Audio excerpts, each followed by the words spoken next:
Viewers break ਤੋਂ ਬਾਅਦ ਤੁਹਾਡਾ ਸਵਾਗਤ ਹੈ ਜੀ। ਡਾਕਟਰ ਸਾਹਿਬ ਹੁਣ ਸ਼ੁਰੂ ਕਰਦੇ ਹਾਂ ਸਵਾਲ ਜਵਾਬ ਦਾ ਸੈਕਸ਼ਨ। ਤੁਸੀਂ ਸਾਡੇ ਦਰਸ਼ਕਾਂ ਨੂੰ ਦੱਸੋ ਅੱਜ ਦੇ ਦਿਨ ਦੀ ਇਤਿਹਾਸਕ ਅਹਿਮੀਅਤ। ਸਿੱਖ ਇਤਿਹਾਸ ਦੇ ਹਵਾਲੇ ਨਾਲ ਅੱਜ ਇੱਕ ਮੇਜਰ ਘਟਨਾ 1710 ਦੇ ਵਿੱਚ ਪਹਿਲਾ ਦਰਬਾਰ ਬਾਬਾ ਬੰਦਾ ਸਿੰਘ ਬਹਾਦਰ ਨੇ, ਜਿਹਨੂੰ ਦਰਬਾਰੇ ਆਮ ਕਿਹਾ ਜਾਂਦਾ ਹੈ, ਉਹ ਫਤਿਹਗੜ੍ਹ ਸਾਹਿਬ ਦੇ ਮੁਕਾਮ ਤੇ ਲਾਇਆ ਜੀ, ਕਿਉਂਕਿ 12 ਮਈ ਨੂੰ ਚੱਪੜਚਿੜੀ ਦੀ ਲੜਾਈ ਦੇ ਵਿੱਚ ਸਿੱਖ ਫੌਜਾਂ ਨੇ ਵਜ਼ੀਰ ਖਾਨ ਨੂੰ ਮਾਰਿਆ ਸੀ। 14 ਨੂੰ ਸਰਹੰਦ ਦੇ ਉੱਤੇ ਕਬਜ਼ਾ ਹੋ ਗਿਆ ਸੀ ਪੂਰੇ ਤੌਰ ਤੇ ਜੀ। ਅਗਲੇ ਦਿਨਾਂ 'ਚ ਫਿਰ ਉਹਨਾਂ ਨੇ ਆਪਣੇ ਮੁੱਢਲੇ ਪ੍ਰਬੰਧ ਕਰਕੇ ਫਿਰ ਉਹਨਾਂ ਨੇ ਐਲਾਨ ਕੀਤਾ ਕਿ ਭਾਈ ਖਾਲਸਾ ਰਾਜ ਕਾਇਮ ਹੋ ਗਏ ਔਰ ਪਹਿਲਾ ਦਰਬਾਰ ਜਿਹੜਾ ਹੈ ਉਹ ਲੱਗਾ। ਉਹਦੇ 'ਚ ਉਹਨਾਂ ਨੇ ਲੋਕਾਂ ਨੂੰ ਇਹ ਕਿਹਾ ਕਿ ਵੀ ਤੁਹਾਨੂੰ ਕੋਈ ਡਰਨ ਦੀ ਲੋੜ ਨਹੀਂ ਹੈ, ਇਹ ਜਿਹੜਾ ਰਾਜ ਹੈ ਸਭ ਦਾ ਸਾਂਝਾ ਹੋਏਗਾ, ਸਰਬੱਤ ਦਾ ਭਲਾ ਇਹਦਾ ਆਧਾਰ ਹੈ ਜੀ।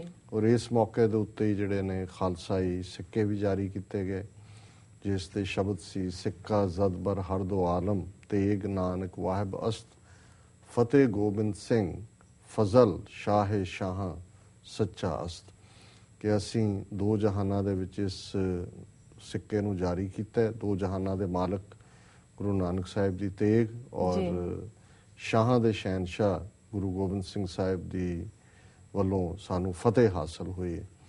ਇਸੇ ਤਰ੍ਹਾਂ ਹੀ ਜਿਹੜਾ ਸਰਕਾਰੀ ਮੋਹਰ ਦੇ ਥੱਲੇ ਪਹਿਲਾ ਹੁਕਮ ਕਿ ਜ਼ਮੀਨ ਵਾਹੁਣ ਵਾਲਾ ਜ਼ਮੀਨ ਦਾ ਮਾਲਕ ਹੈ ਜੀ, tiller of the land is the owner of the land, ਇਹ ਵੀ ਔਰ ਜਿਹੜੀ ਸ਼ਾਹੀ ਮੋਹਰ ਹੈ ਖਾਲਸੇ ਦੀ, ਉਸ ਦੇ ਉੱਤੇ ਸ਼ਬਦ ਸਨ ਦੇਗੋ ਤੇਗੋ ਫਤਿਹ ਹੋ ਨੁਸਰਤ ਬੇਦਰੰਗ ਯਾਫਤ ਅਜ਼ ਨਾਨਕ ਗੁਰੂ ਗੋਬਿੰਦ ਸਿੰਘ, ਕਿ ਦੇਗ ਤੇਗ ਫਤਿਹ ਤੇ ਅਟੁੱਟ ਬਖਸ਼ਾਂ ਸਾਨੂੰ ਗੁਰੂ ਨਾਨਕ ਗੁਰੂ ਗੋਬਿੰਦ ਸਿੰਘ ਸਾਹਿਬ ਨੇ ਬਖਸ਼ੀਆਂ ਜੀ।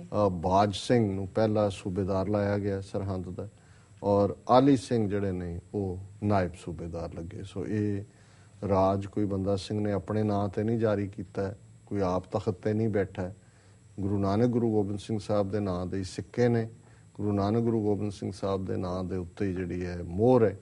ਔਰ ਪਹਿਲੀ ਰਿਲੀਫ ਦੁਨੀਆ 'ਚ ਕਿਸੇ ਨੇ ਜ਼ਮੀਨ ਵਾਹੁਣ ਵਾਲਿਆਂ ਨੂੰ ਦਿੱਤੀ, ਜ਼ਮੀਂਦਾਰਾ ਸਿਸਟਮ ਖਤਮ ਕੀਤਾ ਔਰ ਇਹ ਕਿਹਾ ਵੀ ਜਿਹੜਾ ਜ਼ਮੀਨ ਵਾਹੁੰਦਾ ਉਹੀ ਜ਼ਮੀਨ ਦਾ ਮਾਲਕ ਹੈ। ਔਰ ਜਿਹੜੀ ਸਰਕਾਰੀ ਤੌਰ ਤੇ ਕਿੱਥੇ ਉਹ ਅੱਧੀ ਜਿਹੜੇ ਨਹੀਂ ਵੀ ਮੁਜਾਰੇ ਸੀ, ਉਹਨਾਂ ਦੂਸਰਿਆਂ ਤੋਂ ਵੀ ਜਿਹੜੇ ਮਾਲਕ ਵੀ ਸੀ ਜ਼ਮੀਨਾਂ ਦੇ, ਉਹਨਾਂ ਤੋਂ ਵੀ ਅੱਧਾ ਪ੍ਰੋਡਿਊਸ ਲੈ ਜਾਂਦੀ ਸੀ ਸਰਕਾਰ। ਔਰ ਉਹਨਾਂ ਨੇ ਕਿਹਾ ਵੀ ਸਿਰਫ ਤੁਹਾਨੂੰ 1/3 ਹਿੱਸਾ ਆਪਣੀਆਂ ਜਿਹੜਾ ਪ੍ਰੋਡਿਊਸ ਹੈ ਉਸ ਦਾ ਸਰਕਾਰ ਨੂੰ ਦੇਣਾ ਪਵੇਗਾ। ਸੋ ਇਹ ਬਹੁਤ ਵੱਡੀ ਰੈਵੋਲੂਸ਼ਨਰੀ ਗੱਲ ਸੀ ਜੀ।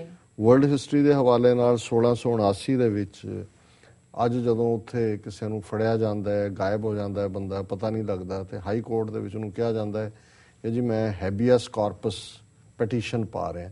ਸੋ ਇਹ ਸ਼ਬਦ ਮੈਨੂੰ ਵੀ ਨਹੀਂ ਸੀ ਤੇ ਮੈਨੂੰ ਪਤਾ ਸੀ ਹੈਬੀਅਸ ਕਾਰਪਸ ਹੁੰਦਾ ਹੈ ਜਿਹਦੇ 'ਚ ਤੁਸੀਂ, ਪਰ ਇਹ ਜਿਹੜਾ ਐਕਟ ਹੈ ਹੈਬੀਅਸ ਕਾਰਪਸ ਐਕਟ 1679 ਦੇ ਵਿੱਚ ਇੰਗਲੈਂਡ ਦੇ ਵਿੱਚ ਪਾਸ ਹੋਇਆ ਸੀ, ਜਿਹਦੇ ਥੱਲੇ ਸੀ ਕਿ ਨੋ ਫਾਲਸ ਅਰੈਸਟ ਔਰ ਇੰਪ੍ਰਿਜ਼ਨਮੈਂਟ। ਸੋ ਜਦੋਂ ਜੇ ਕਿਸੇ ਨੇ ਚੁੱਕ ਲਿਆ ਬੰਦਾ ਤੁਹਾਡਾ ਤੇ ਤੁਸੀਂ ਹੈਬੀਅਸ ਕਾਰਪਸ ਐਕਟ ਦੇ ਥੱਲੇ ਜਿਹੜੀ ਹੈ ਪਟੀਸ਼ਨ ਦਾਇਰ ਕਰਦੇ ਹੋ ਜੀ। 1703 ਦੇ ਵਿੱਚ, ਜਿਹਨੂੰ ਅੱਜ ਲੈਨਿਨਗ੍ਰੈਡ ਵੀ ਕਹਿੰਦੇ ਨੇ, ਸੇਂਟ ਪੀਟਰਸਬਰਗ, ਇਹ ਪੀਟਰ ਦੀ ਗ੍ਰੇਟ ਰਾਜਾ ਹੈ, ਉਹਨੇ ਐਸਟੈਬਲਿਸ਼ ਕੀਤਾ। 1927 ਦੇ ਵਿੱਚ ਚਾਈਨਾ ਦੇ ਵਿੱਚ ਸਿਵਲ ਵਾਰ ਚੱਲ ਰਹੀ ਸੀ, ਪਰ ਜਾਪਾਨ ਨੇ ਆਪਣੀ ਮਿਲਟਰੀ ਇੰਟਰਵੈਂਸ਼ਨ ਕੀਤੀ ਔਰ ਇਹੀ ਹਿਸਟੋਰੀਕਲ ਰੀਜ਼ਨ ਹੈ ਕਿ ਜਾਪਾਨ ਔਰ ਚੀਨ ਦਾ ਹਮੇਸ਼ਾ ਟਕਰਾਅ ਰਹਿੰਦਾ ਜੀ। ਜਦੋਂ ਵੀ ਕੋਈ ਕੈਲੀਫੋਰਨੀਆ ਜਾਂਦਾ ਹੈ, ਗੋਲਡਨ ਗੇਟ ਬ੍ਰਿਜ ਉਹ ਜ਼ਰੂਰ ਦੇਖਦਾ, ਉਹਦੀ ਅਟਰੈਕਸ਼ਨ ਹੈ, ਟੂਰਿਸਟ ਅਟਰੈਕਸ਼ਨ ਹੈ। 1937 ਦੇ ਵਿੱਚ ਇਹ ਗੋਲਡਨ ਗੇਟ ਬ੍ਰਿਜ ਬਣਿਆ ਸੀ। 1941 ਦੇ ਵਿੱਚ ਜਰਮਨ ਬੈਟਲਸ਼ਿਪ ਇੱਕ ਸੀ ਬਿਸਮਾਰਕ, ਉਹਨੂੰ ਬ੍ਰਿਟਿਸ਼ ਨੇਵੀ ਨੇ ਡੁਬੋ ਦਿੱਤਾ ਸੀ, ਉਹਦੇ 'ਚ 2300 ਲੋਕ ਮਾਰੇ ਗਏ ਸੀ। ਸੋ ਇਹ ਸਭ ਤੋਂ ਵੱਡਾ ਕੋਈ ਸਮੁੰਦਰੀ, ਟਾਈਟੈਨਿਕ ਤੋਂ ਵੀ ਵੱਡਾ ਹਾਦਸਾ ਹੈ ਇਸ ਸਮੁੰਦਰੀ ਦੁਨੀਆ ਦਾ ਜੀ। 27 ਮਈ 1964 ਨੂੰ, ਯਾਨੀ ਕਿ ਅੱਜ ਦੇ ਦਿਨ, ਜਵਾਹਰ ਲਾਲ ਨਹਿਰੂ ਦੀ ਮੌਤ ਹੋਈ। ਔਰ ਨਹਿਰੂ ਜਿਹੜਾ ਸਿੱਖਾਂ ਦੇ ਲਈ ਨਫ਼ਰਤ ਨਾਲ ਭਰਿਆ ਹੋਇਆ ਸੀ, ਪੰਜਾਬੀ ਸੂਬੇ ਦਾ ਵਿਰੋਧੀ, ਸਿੱਖਾਂ ਨੂੰ ਹਮੇਸ਼ਾ ਹੀ ਟਿੱਚ ਸਮਝਣ ਵਾਲਾ, ਔਰ ਉਹਦੀ ਕੁੜੀ ਫਿਰ ਇੰਦਰਾ ਗਾਂਧੀ ਨੇ ਕੀ ਕਰਤੂਤ ਕੀਤੀ ਤੇ ਰਾਜੀਵ ਨੇ ਕੀ ਕੀਤੀ ਜੀ। ਪਰ ਇਹ ਜਿਹੜਾ ਆਪਣਾ ਉਹਦੀ ਮੌਤ ਨਹਿਰੂ ਦੀ 1964 ਦੇ ਵਿੱਚ ਹੋਈ। 1985 ਦੇ ਵਿੱਚ ਬ੍ਰਿਟਨ ਨੇ ਇਹ ਚੀਨ ਦੇ ਨਾਲ ਸਮਝੌਤਾ ਕੀਤਾ ਕਿ 1997 ਤੱਕ ਜਿਹੜਾ ਹਾਂਗਕਾਂਗ ਹੈ, ਕਿਉਂਕਿ ਹਾਂਗਕਾਂਗ ਇੰਗਲੈਂਡ ਦਾ ਹਿੱਸਾ ਸੀ, ਉਹਨਾਂ ਨੇ ਕਿਹਾ ਸੀ ਤੁਹਾਨੂੰ 1997 ਤੱਕ ਵਾਪਸ ਕਰ ਦੇਵਾਂਗੇ ਜੀ। 1999 ਦੇ ਵਿੱਚ ਇੰਟਰਨੈਸ਼ਨਲ ਵਾਰ ਕ੍ਰਿਮੀਨਲਸ ਟ੍ਰਿਬਿਊਨਲ ਨੇ ਜਿਹੜਾ ਇੱਕ ਬੜਾ ਕਾਤਲ ਸੀ ਸਰਬੀਆ ਦਾ ਸਲੋਡਨ ਮਿਲੋਸੇਵਿਚ, ਉਹਨੂੰ ਜਿਹੜਾ ਵਾਰ ਕ੍ਰਾਈਮਸ ਦੇ ਲਈ ਦੋਸ਼ੀ ਠਹਿਰਾਇਆ ਜੀ। ਤੇ 2013 ਦੇ ਵਿੱਚ ਰੋਮਾਨੀਆ ਦੇ ਇੱਕ ਪਿੰਡ ਵਾਲਿਆਂ ਨੇ ਇੱਕ ਬਹੁਤ ਵੱਡਾ ਰੋਮਾਨੀਆ ਦਾ ਝੰਡਾ ਤਿਆਰ ਕੀਤਾ, ਜਿਹੜਾ 5 ਟਨ ਇਹਦਾ ਭਾਰ ਸੀ ਜਾਂ ਭਾਰ ਹੈ, ਤੇ 44 ਮੀਲ ਲੰਬੇ ਧਾਗੇ ਦੇ ਨਾਲ ਉਹ ਝੰਡਾ ਉਹਨਾਂ ਨੇ ਬਣਾਇਆ। ਇਹ ਰੈਕਡ ਜਿਹੜਾ ਹੈ ਗਿਨੀਜ਼ ਬੁੱਕ ਦੇ ਵਿੱਚ ਲਿਖਿਆ ਹੋਇਆ ਹੈ ਕਿ ਦੁਨੀਆ ਦਾ ਸਭ ਤੋਂ ਵੱਡਾ ਝੰਡਾ ਰੋਮਾਨੀਆ ਦਾ 5 ਟਨ ਭਾਰ ਤੇ 44 ਮੀਲ ਲੰਬਾ ਧਾਗਾ ਜਿਹੜਾ ਹੈ ਉਹਦੇ ਨਾਲ ਉਹਨੂੰ ਬਣਾਇਆ। ਸ਼ੌਕ ਨੇ ਜੀ ਲੋਕਾਂ ਦੇ। ਜੀ ਜੀ ਬਿਲਕੁਲ ਡਾਕਟਰ ਸਾਹਿਬ, ਤੁਹਾਡਾ ਬਹੁਤ ਬਹੁਤ ਧੰਨਵਾਦ। ਸਾਡਾ ਸਵਾਲ ਹੈ, ਜੰਮੂ ਕਸ਼ਮੀਰ ਦੇ ਮੁੱਖ ਮੰਤਰੀ ਉਮਰ ਅਬਦੁੱਲਾ ਨੇ ਕਿਹਾ ਹੈ ਕਿ ਜੇ ਧਾਰਾ 370 ਨਾ ਰਹੀ ਤਾਂ ਕਸ਼ਮੀਰ ਵੀ ਭਾਰਤ ਦਾ ਹਿੱਸਾ ਨਹੀਂ ਰਹੇਗਾ। ਇਸ ਬਾਰੇ ਤੁਹਾਡੀ ਕੀ ਟਿੱਪਣੀ ਹੈ? ਦੇਖੋ, ਇੱਕ ਨਵਾਂ ਵਜ਼ੀਰ ਬਣਿਆ ਸਟੇਟ ਮਿਨਿਸਟਰ ਜਤਿੰਦਰ ਸਿੰਘ, ਉਹਨੇ ਇਹ ਬਿਆਨ ਦਿੱਤਾ ਕਿ ਜੀ ਅਸੀਂ ਇਹ ਡਿਬੇਟ ਕਰਾਂਗੇ, ਲੋਕਾਂ ਦੇ ਵਿੱਚ ਜੰਮੂ ਕਸ਼ਮੀਰ 'ਚ ਵੀ ਪੁੱਛਾਂਗੇ ਕਿ ਧਾਰਾ 370 ਰਹਿਣੀ ਚਾਹੀਦੀ ਹੈ ਕਿ ਨਹੀਂ ਰਹਿਣੀ ਚਾਹੀਦੀ ਜੀ। ਇਸ ਨੂੰ ਇਹ ਵੀ ਜਿਹਨੂੰ ਕਹਿੰਦੇ ਟੂ ਟੈਸਟ ਦਾ ਵਾਟਰਸ, ਇਹ ਬੰਦਾ ਬੜਾ ਨੇੜੇ ਹੈ ਨਰਿੰਦਰ ਮੋਦੀ ਦੇ, ਟੂ ਟੈਸਟ ਦਾ ਵਾਟਰਸ। ਉਹ ਇਹ ਦੇਖ ਰਿਹਾ ਹੈ ਵੀ ਕਿਵੇਂ ਅਸੀਂ ਮੂਵ ਕਰ, ਕਿਉਂਕਿ ਹੁਣ ਇਹਨਾਂ ਨੇ ਆਪਣੇ ਚੋਣ ਮੈਨੀਫੈਸਟੋ 'ਚ ਕਿਹਾ ਹੋਇਆ ਕਿ ਧਾਰਾ 370 ਖਤਮ ਕਰਾਂਗੇ, ਸੈਪਰੇਟ ਮੁਸਲਿਮ ਲਾਅ ਖਤਮ ਕਰਾਂਗੇ, ਇੱਕ ਯੂਨੀਫਾਰਮ ਸਿਵਲ ਕੋਡ ਬਣਾਵਾਂਗੇ।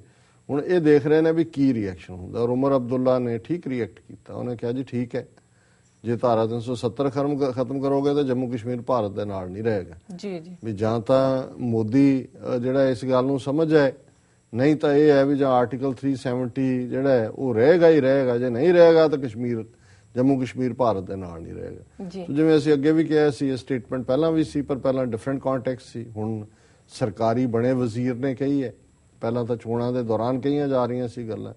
ਸੋ ਜ਼ਾਹਰ ਹੈ ਕਿ ਨਰਿੰਦਰ ਮੋਦੀ ਦੀ ਲਾਈਨ ਤਾਂ ਜੋ ਹੋਏਗੀ ਸੋ ਹੋਏਗੀ, ਪਰ ਉਮਰ ਅਬਦੁੱਲਾ ਉਹਦੀ ਪਾਰਟੀ ਕਿਉਂਕਿ ਜੰਮੂ ਕਸ਼ਮੀਰ ਚੋਂ ਸਾਫ਼ ਹੋਈ ਹੈ, ਔਰ ਹੁਣ ਉਹ ਜਿਹੜਾ ਬਿਲਕੁਲ ਐਕਸਟ੍ਰੀਮ ਲਾਈਨ ਦੇ ਉੱਤੇ ਜਾ ਕੇ ਪਲੇ ਕਰਨ ਨੂੰ ਤਿਆਰ ਨੇ।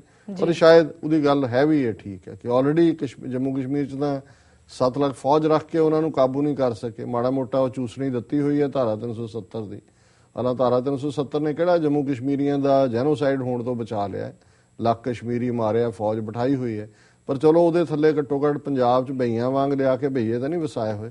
370 ਦੇ ਥੱਲੇ ਉਹਨਾਂ ਨੇ ਉੱਥੇ ਕੋਈ ਨੌਨ ਕਸ਼ਮੀਰੀ ਜ਼ਮੀਨ ਨਹੀਂ ਖਰੀਦ ਸਕਦਾ, ਇਸ ਲਈ ਅਜੇ ਤੱਕ ਵੀ ਮੁਸਲਮਾਨਾਂ ਦੀ ਮੈਜੋਰਿਟੀ ਹੈ। ਜਿਵੇਂ ਪੰਜਾਬ 'ਚ ਬਈਆਸਤਾਨ ਬਣਾ ਰਹੇ ਨੇ ਉਹ ਬਚਿਆ ਹੋਇਆ ਤੇ ਚਾਹੁੰਦੇ ਇਹੀ ਨੇ ਕਿ ਉੱਥੇ ਲਿਜਾ ਕੇ ਯੂਪੀ ਬਿਹਾਰ ਦੇ ਬਈਏ ਵਸਾਈਏ ਤੇ ਫਿਰ ਅਸੀਂ ਕਹੀਏ ਜੀ ਕਰਾ ਲਓ, ਇੱਥੇ ਤੁਸੀਂ ਆਪਣਾ ਰਾਇਸ਼ਮਾਰੀ ਕਰਵਾ ਲਓ ਜੀ। ਸੋ ਦੇਖੋ ਆਉਣ ਵਾਲੇ ਦਿਨਾਂ 'ਚ ਹੁਣ ਇਹ ਆਪਸੀ ਚ ਬਿਆਨਬਾਜ਼ੀਆਂ ਔਰ ਤੱਤੀ ਠੰਡੀ ਸਿਆਸਤ ਜਾਰੀ ਰਹੇਗੀ, ਕਿਉਂਕਿ ਆਰਐਸਐਸ ਨੇ ਵੀ ਤਾਂ ਆਪਣਾ ਹੁਣ ਕੁਛ ਨਾ ਕੁਛ ਰੰਗ ਦਿਖਾਣੇ ਜੀ। ਡਾਕਟਰ ਸਾਹਿਬ 2 ਮਿੰਟ ਰਹਿ ਗਏ ਨੇ, ਹੁਣ ਸਾਡੇ ਦਰਸ਼ਕਾਂ ਨੂੰ ਦੱਸੋ ਅੱਜ ਦਾ ਵਿਚਾਰ। ਅੱਜ ਦੇ ਵਿਚਾਰ ਲਈ ਅਸੀਂ ਭਾਈ ਨੰਦ ਲਾਲ ਜੀ ਦੀ ਗਜ਼ਲ ਨੰਬਰ 42 ਨੂੰ ਚੁਣਿਆ ਜੀ।